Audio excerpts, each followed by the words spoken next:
Welcome to another episode of Will It Work?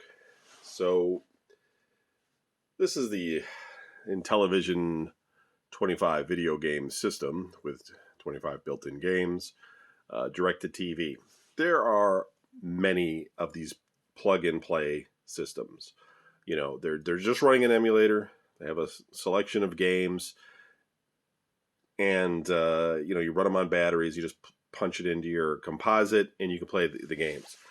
I don't really consider these to be true game consoles, just like I don't really consider Pong systems to be true game consoles.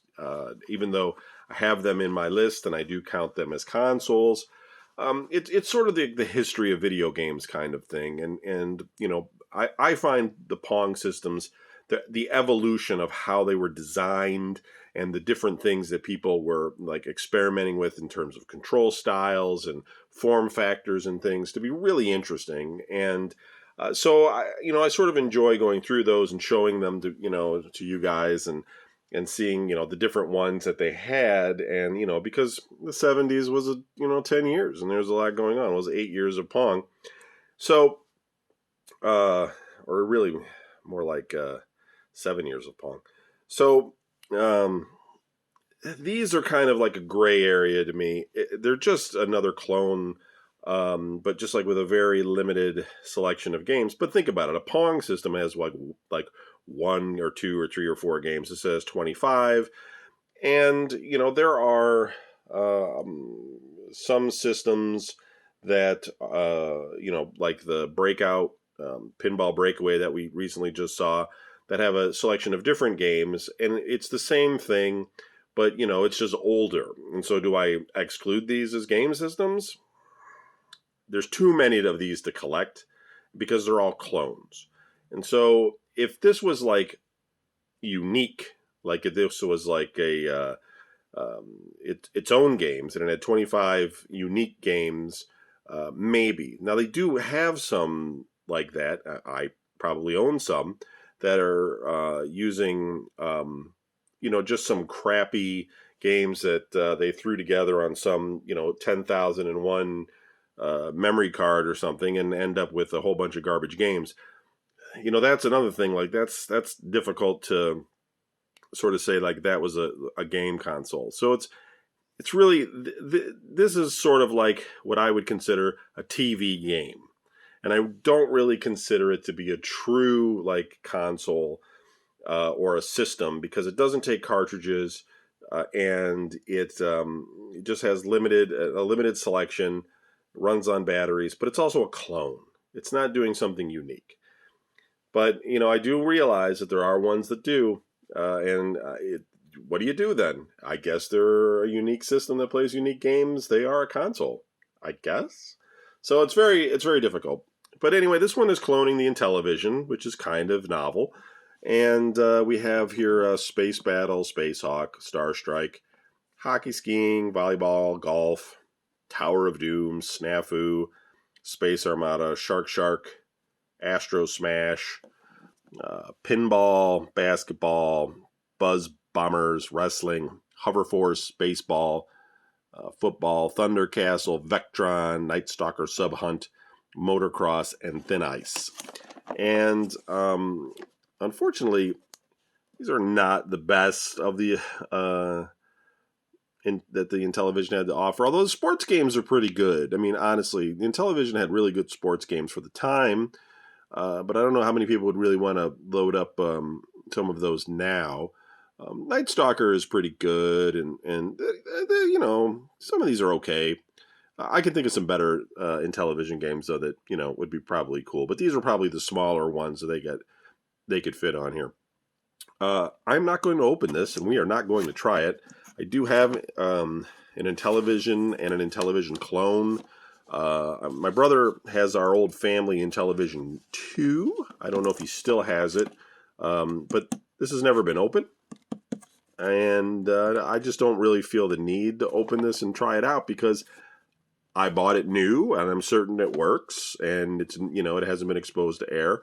So I just wanted to show it to you and talk a little bit about the dilemma with TV games because I do have maybe maybe 10 that,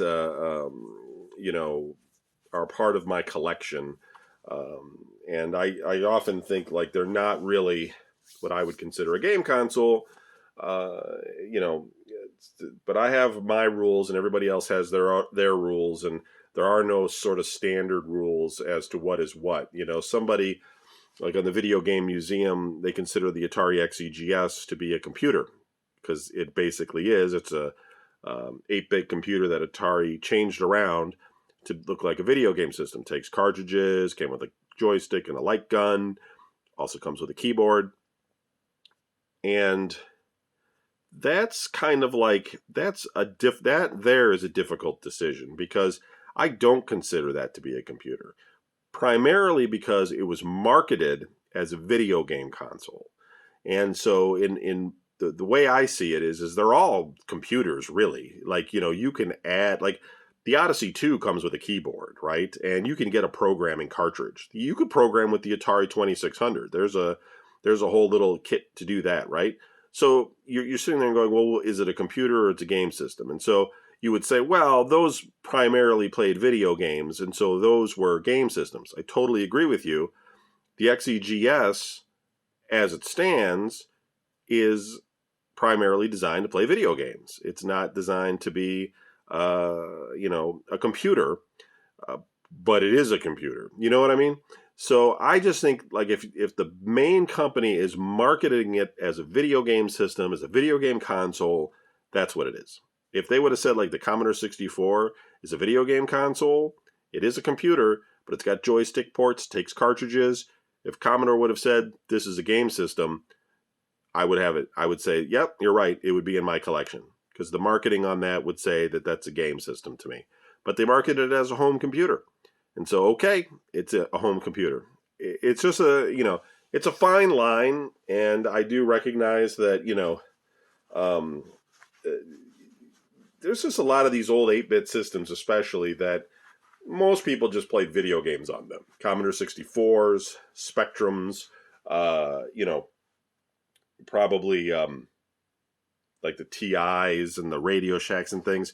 What real productivity were you doing back then? You know what I mean? Like, were you doing your taxes on your computer back then? Not really. I mean, you might have been going on BBSs and, chatting with people. You might have typed up some homework on there or something. But I think everybody I know that had like a home computer back then primarily used it just to play games on it. They really were, for the most part, unless you were learning how to program, they really were just game systems because they just didn't have a lot of the productivity that you needed. Unless it was like a CPM system, you were doing like some Lotus or something that's way back when. But I think most people with these 8-bit computers, they were just using them to play video games. So, it's 6 one way, half a dozen the other. It's not that big of a deal. But I just think that if something is marketed as a video game console, regardless of what it is, as long as it plays video games, of course, then it's a video game system. So this video game system, I guess so, but it's basically a TV game. That's what I would call it. But then again, so are Pong and all these other things. So it's just an interesting footnote in history. But there are so many of these, you could collect just these and probably never get them all because they're constantly coming out with them. But that's it for this one.